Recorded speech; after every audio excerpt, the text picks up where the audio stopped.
ഉച്ചയൂണ് റെഡിയാക്കാൻ വേണ്ടിയിട്ട് കിച്ചണിലേക്ക് കയറിയതാണ്. അതിനായിട്ട് അരി എടുത്തു, അടുപ്പത്ത് കുക്കറിലാണ് ഇട്ടത്. ആ സമയം കൊണ്ട് ചോറ് വേകുന്ന സമയം കൊണ്ട് നമ്മൾ പോയിട്ട് കാന്താരി മുളകും കുരുമുളകും പറിച്ചു വന്നു. എന്നിട്ട് നമുക്ക് ഇന്ന് മീൻ കിട്ടിയത് നല്ല വലിയ മത്തിയും അതേപോലെ കോരക്കുട്ടനാണ് കിട്ടിയത്. നമ്മളിവിടേക്ക് കോരക്കുട്ടൻ എന്ന് പറയും. ഇത് നമ്മൾ കഴുകി വൃത്തിയാക്കി വെച്ചിട്ടുണ്ട്. അതിലേക്കുള്ള മത്തിയിലേക്കുള്ള ചേരുവകളാണ് നമ്മൾ ചെയ്തത്. ഇഞ്ചി പച്ചമുളകെല്ലാം പേസ്റ്റ് രൂപത്തിലാക്കി തേച്ച് പിടിപ്പിച്ചിട്ടുണ്ട്. പിന്നെ നമ്മൾ കറിയിലേക്കുള്ള ചേരുവകൾ തേങ്ങ, മുളക്, മഞ്ഞൾ, അതുപോലെ തക്കാളി ഇതെല്ലാം ഇട്ടിട്ട് നമ്മൾ ഇഞ്ചി പച്ചമുളകെല്ലാം ഇട്ടിട്ട് മിക്സിയിലിട്ടിട്ട് കറിയിലേക്കുള്ളത് അരപ്പ് റെഡിയാക്കുകയാണ്. മീൻ വറുക്കാനുള്ള ചട്ടി ചൂടായിട്ട് നിൽക്കുന്നു. അതിൽ എണ്ണ ഒഴിച്ചിട്ടുണ്ട്. നമ്മുടെ ഇഞ്ചി പച്ചമുളക് കുരുമുളക് വെളുത്തുള്ളി ഇഞ്ചി എല്ലാം പേസ്റ്റ് രൂപത്തിലാക്കി പിടിപ്പിച്ച് വെച്ചതുകൊണ്ട് നല്ല ടേസ്റ്റ് ആയിരിക്കും.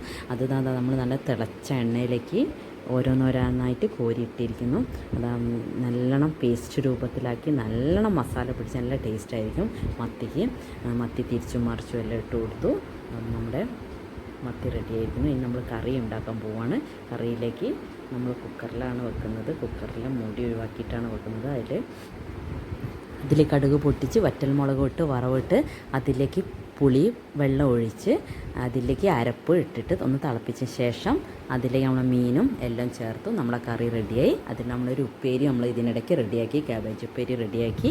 അങ്ങനെ നമ്മുടെ ചോറ് റെഡിയാണ്. അതിലേക്ക് ഒരു ചോറ്, അച്ചാറ്, അതേപോലെ വറുത്ത മീൻ, ഉപ്പേരി, പപ്പടം, ഇത്രയുമായി ഇന്നത്തെ നമ്മുടെ ഊണ് റെഡി.